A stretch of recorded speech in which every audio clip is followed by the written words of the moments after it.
El día de ayer, horas después de que la Suprema Corte de Justicia de la Nación declarara inconstitucional el decreto del presidente López Obrador que nombraba las obras de infraestructura del gobierno federal como de seguridad nacional, se publicó en el Diario Oficial de la Federación que obras como el Tren Maya, otras obras de infraestructura, eran consideradas de seguridad nacional. ¿Qué nos dice esto? ¿Se va a estar gobernando por decreto?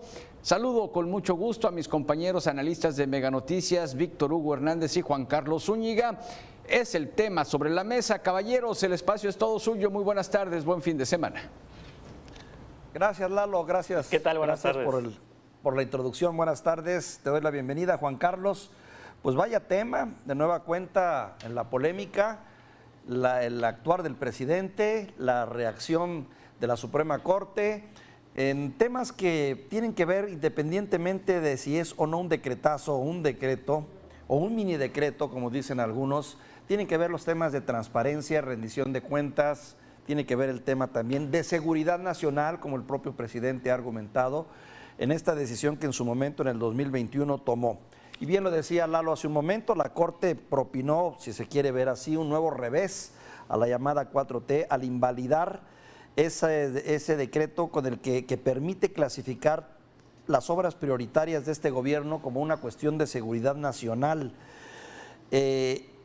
Importante, y es el punto que nos convoca en este momento, mi querido Juan Carlos, es que horas después el propio presidente respondió con otro mini decreto, como le quieras tú llamar, ya me lo dirás tú también, en el que defiende la construcción y operación de estas por lo menos cinco obras emblemáticas, que serían el Tren Maya, el corredor interoceánico del Istmo, los aeropuertos de Palenque, Chetumal y Tulum, que están, por cierto, todos a cargo de militares, y que, pues, en este nuevo decreto, pues, de nueva cuenta se prohíbe dar información, aunque el presidente hoy por la mañana dijo que no necesariamente era ocultar información.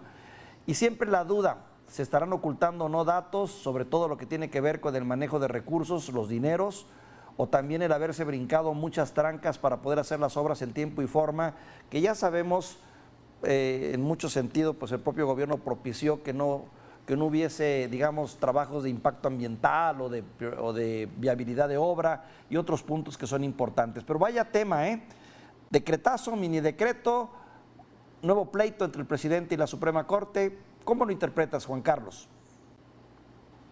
Bueno, ahora entiendo por qué el presidente Adán Augusto López, el gobierno federal, presionó al Senado de la República, a la bancada de Morena en el Senado de la República, para que no eligiera a los comisionados del Instituto Nacional de Transparencia, porque ahora, en esta nueva circunstancia, los comisionados de transparencia, como no hay quórum, están impedidos para recurrir este decreto, este segundo decreto, este nuevo decreto, bajo el argumento de que pudiera representar un atentado contra el derecho a la información, por aquello de que es de seguridad nacional y se pudieran rechazar las solicitudes de información justificando temas de seguridad nacional, y también por el tema de la adjudicación directa de contratos. Hay que recordar que el INAI, Víctor Hugo, el INAI anterior con quórum, y recurrió esto ante la Corte le concede al INAI y por eso echa abajo el primer decretazo. Ahora, con el segundo decretazo, el INAI está incompleto y no puede entonces recurrir este segundo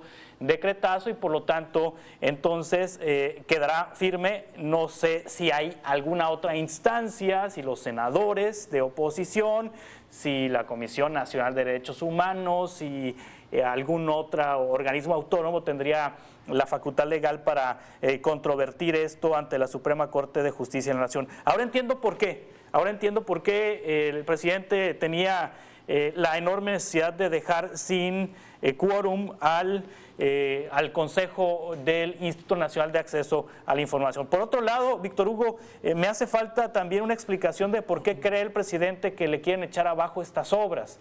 Es decir, al decretar las obras de seguridad nacional y de interés público, ¿de qué se está blindando el presidente? Porque dice el presidente, las blindamos de los fifís corruptos que quieren echar abajo estas obras. De no ser de seguridad nacional y de interés público, ¿bajo qué mecanismo entonces se pudieran echar abajo? Es la parte que no entiendo a completar. ¿Te tengo en el audio? Perdón, creo que te perdí.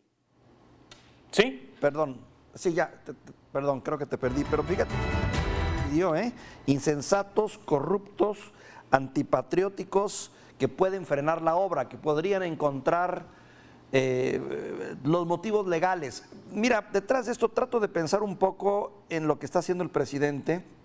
Sin embargo, pues bueno, si estás en contra o a favor dependerá también la visión y la posición.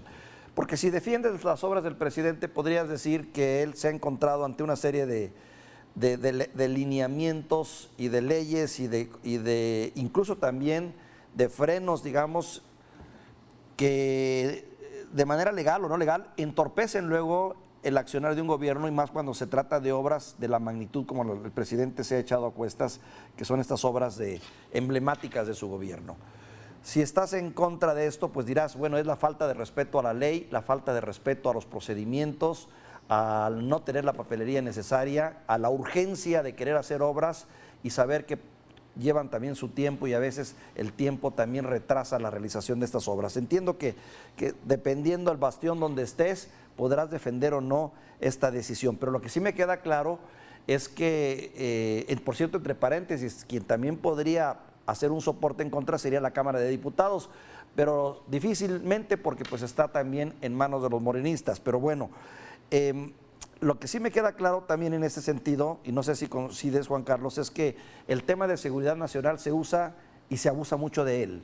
O sea, porque no entiendo hasta qué punto esto representa un peligro al país, y entendemos que seguridad nacional, como una definición, es cuando se compromete la seguridad nacional y que eso le da prioridad a un gobierno para poder reservar información y de acceso al público. No le veo los elementos lógicos de lo que sería una cuestión de peligro para el país, sino más bien, sinceramente, sí veo ocultamiento tal vez o de recursos públicos, de manejo de dineros, o de haberse brincado muchas leyes y lineamientos que de algún modo pues también constituyen un delito, ¿no?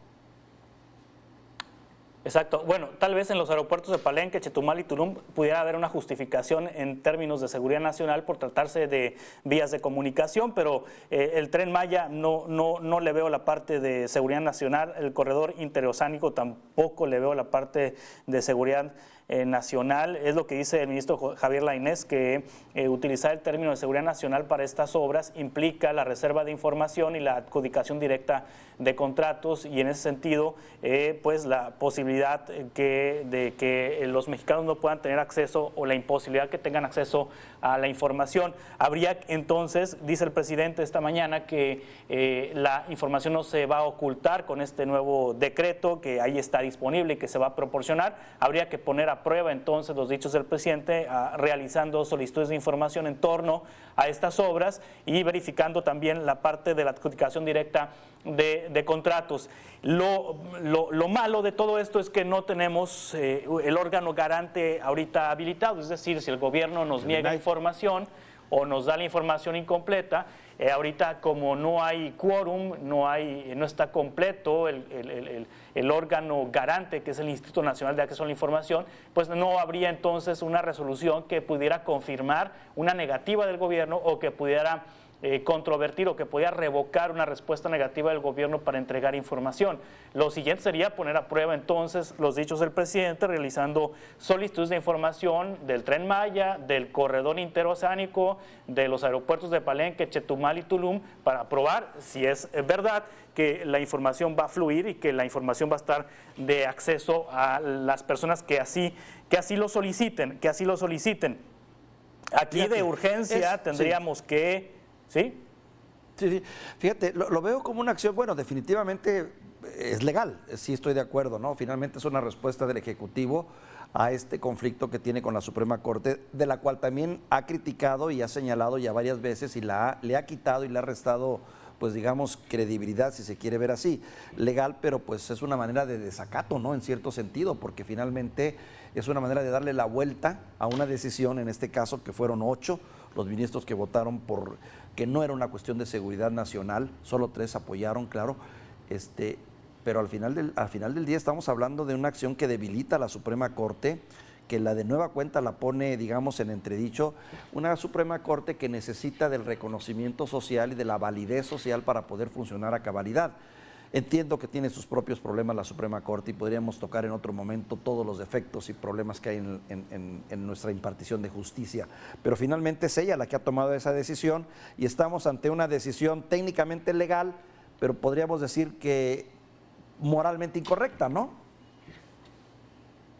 Bueno, abona también en la narrativa del gobierno, esto le queda al presidente como anillo al dedo para acusar a la Suprema Corte de Justicia de que quiere obstaculizar el proyecto de transformación de su gobierno, las obras emblemáticas de su gobierno, y entonces eso hace eco entre quienes son seguidores del presidente López Obrador y también hace clic con quienes piensan que la Suprema Corte de Justicia es representante del conservadurismo en nuestro país y que está en contra de la transformación del país, en el contexto también de someter a votación la posibilidad de elegir a los ministros, a los integrantes del máximo órgano tribunal, del órgano máximo de justicia de nuestro país. Sí, la narrativa hasta cierto punto es sencilla pero efectiva, ¿no? Primero, mis obras, las quiero hacer, pero el neoliberalismo, los de derecha, los enemigos de siempre, los fifís, no quieren que se haga esta obra. Y bueno, se apuntalan en un tribunal, se apuntalan en la justicia, en la Suprema Corte de Justicia, para evitar que yo pueda seguir haciendo estas obras. Entonces mi respuesta es, las blindo, no les doy información, sigo adelante, me brinco las trancas de todos ustedes y continúo con lo que necesito hacer porque el pueblo lo quiere así. En pocas palabras, de nueva cuenta el pleito entre lo que se quiere ser un proyecto de nación contra los que se supone están en contra de ese proyecto, ¿no? Podríamos resumirlo así, ¿no, Juan Carlos? Exacto, exacto. Y todo va en ahora el nuevo adversario del presidente, que es la Suprema Corte de Justicia de la Nación. Ya el INE pasó de moda, ahora es la Suprema Corte de Justicia la que está de moda, ¿no? Y al INAI también ya le tocó su dosis. En fin, te agradezco como siempre estos comentarios. Juan Carlos, te mando un saludo afectuoso hasta Sonora. Gracias, buen fin de semana. Igual para ti, Juan Carlos Zúñiga. Y le agradezco mucho que nos haya permitido estar en este espacio.